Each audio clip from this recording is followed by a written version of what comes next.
Let's talk more on this on June 12, Democracy Day. Former acting managing director, nddc, Ibim Semenitari, joins me now to shed more light, more insight into this. Thank you very kindly for joining us.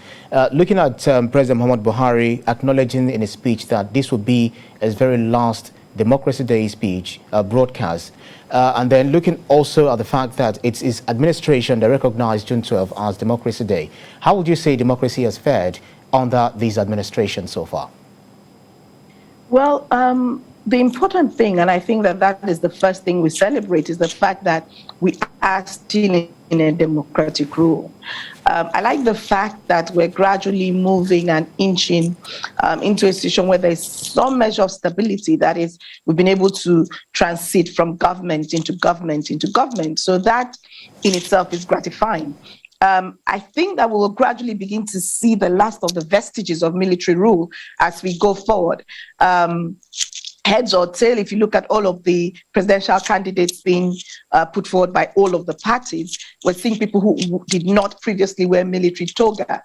So that's also a good thing.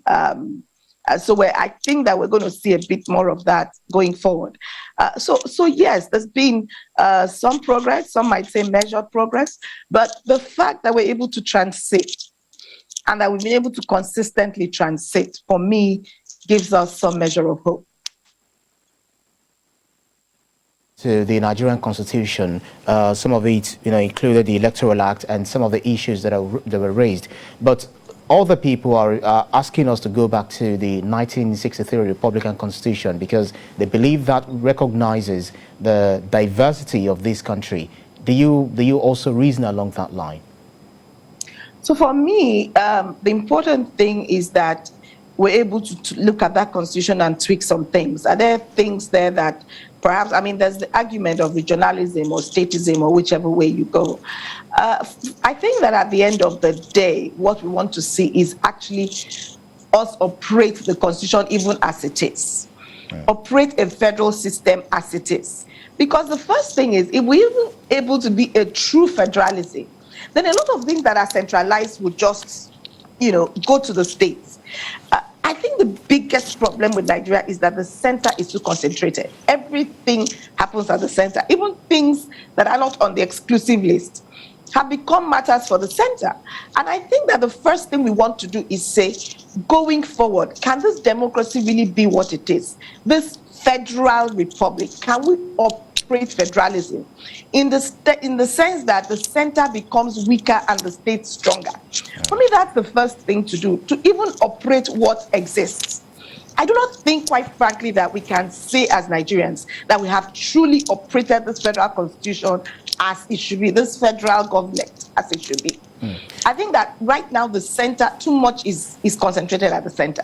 All right, one of the high points... First and foremost, let's operate what we have. Right. Before I let you go, one of the high points of the president's broadcast is the fact that he mentioned the increase of women and youth in participation of electoral process. Do you also reason along that line that we have more women and youth in the politics of things in the country? Is that in fact or indeed? Personally, well, have we seen a few more, a bit more motion? Maybe. Have we had movement? I would say no. Right now, for me, and maybe I'm asking for too much, but quite frankly, for me, all that we're seeing is a lot of motion and no movement. So yes, maybe a few more names. Let's see what happens. Let's see who forms government. Because quite frankly, until we form government, in 2023, we won't even know that this is a fact. We don't know who is going to be in the National Assembly. We don't know if the numbers will go up or down. I'm glad, very glad, that we have a woman who's emerged as governorship candidate in one of the states, in Adamawa, and I say kudos to her. That for me is a bright light, and a bright light that I will celebrate, and I think everyone everywhere will celebrate. But we still have the situation of not having enough women buying here and there. Maybe one of these presidential candidates would surprise us and pick a VP who is a woman. Maybe. But the fact of the matter is, for me, it's a lot of motion and not enough movement. All right, thank you very kindly for your time on the news, your insight. Managing Director, nddc, Ibim Semenitari. Thank you so much. Previously, thank you. All right, then.